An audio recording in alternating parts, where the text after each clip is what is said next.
Okay guys, we're just going to do a quick video here on these mochi donuts. So we're going to start with the flour and then the rice flour. Put some sugar on me, just kidding. And then we're going to put the salt and the baking powder. We're going to mix that up, get all those contents ready to go.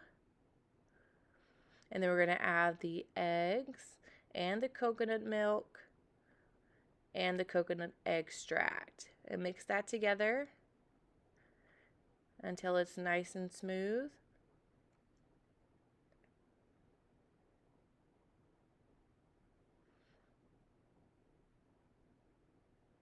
And then lastly, what you're going to want to do is you're going to want to add in that melted coconut oil.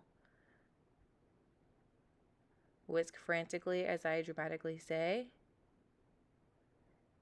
And look at that consistency. So that's how you want it. You want it nice and smooth like that. Not too thick, not too runny. It's absolutely perfect.